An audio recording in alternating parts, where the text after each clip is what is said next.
Welcome back to Cycling the Carretera Austral with Austral Bikes, your daily guide to biking Patagonia's legendary southern highway. Today is day 2, from Ensenada to the riverside village of Cochamo. You know what blows my mind? The Carretera Austral in Chilean Patagonia isn't just a road. It's actually one of the most ambitious engineering projects in South America, connecting 1,240 kilometers of previously isolated wilderness through some of Earth's most challenging terrain. That's fascinating. What made you choose to cycle the Ensenada to Cochamo section specifically? Well, this 47-kilometer stretch is unique because it sits between two active volcanoes, while tracing one of Chile's most spectacular fjords. The route actually follows ancient indigenous pathways that connected coastal communities for thousands of years.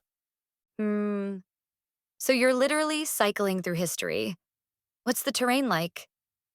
That's what surprised me most.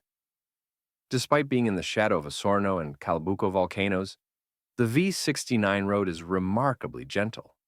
The local geography actually creates this unique microclimate. The volcanic soil makes everything incredibly lush. Tell me more about these volcanoes. Are they still active? Oh yeah, Calbuco actually had a major eruption in 2015 that sent ash 20 kilometers into the sky. But here's what's fascinating. The volcanic activity has created these natural hot springs along the route, like Termas del Sol, where the water naturally maintains a constant 39 degrees Celsius. That must create some interesting challenges for cyclists planning their route. Well, the key is timing. The locals taught me this amazing fact. The weather patterns are so predictable that they can tell you almost to the minute when afternoon rains will start, based on how the clouds gather over the fjord. So, what's the best strategy for dealing with these conditions? Like the local farmers say, dress like an onion.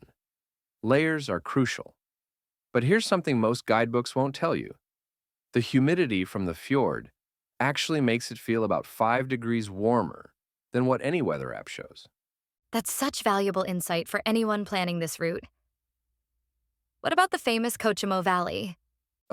So get this, they call it the Yosemite of Chile because its granite walls are actually part of the same geological formation as Yosemite, from when South America and North America were connected.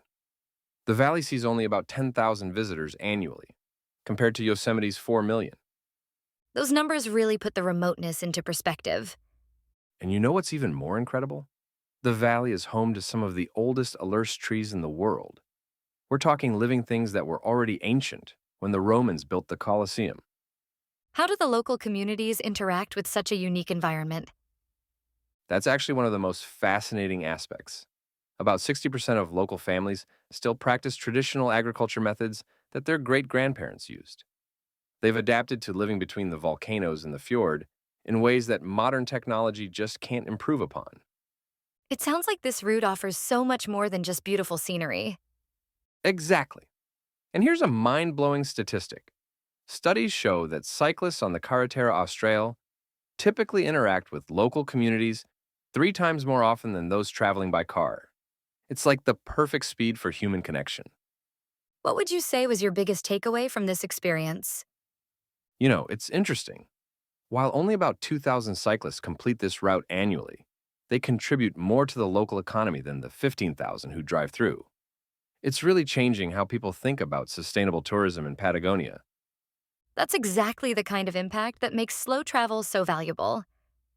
And looking ahead, the region is actually developing what they call ciclorutas, dedicated cycling paths, that will connect these remote communities while preserving their traditional way of life.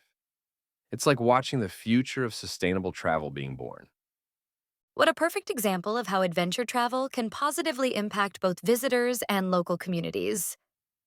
Well, that's really what makes the Carretera Austral so special. It's not just a road through Patagonia, it's a window into how humans and nature can coexist in one of the world's most extraordinary landscapes. That's it for day 2. Tomorrow, we follow the fjord deeper south as we cycle from Cochamo to Contao. Until then, stay safe and keep pedaling south.